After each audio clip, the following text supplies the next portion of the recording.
Well, Mary Kay, the Browns having more COVID-19 issues on Wednesday. And the headliners, of course, are Kevin Stefanski testing positive and Baker Mayfield testing positive. The NFL is potentially making some changes to their protocols. It feels like it still might be difficult to get those guys on the field. For the sake of this video, we'll just talk about where we're at now. The Browns likely to be without their head coach and likely to be without their starting quarterback on Saturday when they face the Raiders, among others.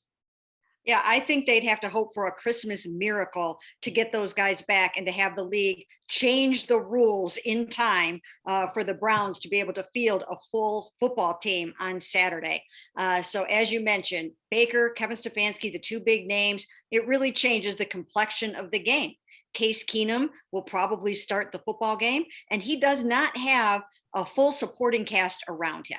He will have three of the original starting five offensive linemen not in the game, Jarvis Landry not in the game, Austin Hooper, and others as well. So a tough call for Case Keenum, but he's a longtime veteran, and he will not be rattled by this. Well, and the good news on the sideline, too, of course, is Mike Prefer, if he has to fill in as head coach, of course, did that when the Browns played the Steelers in the wild card round, and Alex Van Pelt called plays in that game. So on the coaching front, the Browns also have that experience necessary to kind of pull this off if they need to. Yeah, not only have they been through it before, but they have been through it in grand fashion before, right? I mean, they won 48-37. Everybody remembers they had a 28-0 lead in the first quarter, and poor Kevin Stefanski, pacing around in that basement, missed the first touchdown because his TV was on delay. So hopefully he'll have all the technology right, and the result will come out the same for him. Now, on the defensive side, they're starting to take some hits too. Of course, Tack McKinley went on the list on Tuesday, but today the big name, John Johnson III, not only their starting safety, but also the guy that wears the green dot. And he's been doing it since Anthony Walker first got hurt, has not given it back.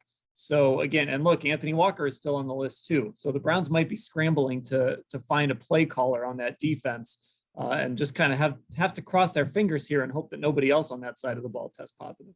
Yeah, well, you know what? In this age of COVID, they seem to have plan Bs for everything and plan Cs for everything. So I'm sure they have somebody in mind that will wear that green sticker, but still, it is an adjustment. And as you recall, as the season went along, there started to be fewer and fewer blown coverages in the back end, and things started to be more organized. So we'll have to see if it impacts them in that way. But as you mentioned, losing JJ3 is big. And they were already going to be without Troy Hill. What they have to hope for now is no more losses on the defensive side of the ball. But as we know, as the days go along, even Malcolm Smith said it today, they're very likely to have some more guys test positive.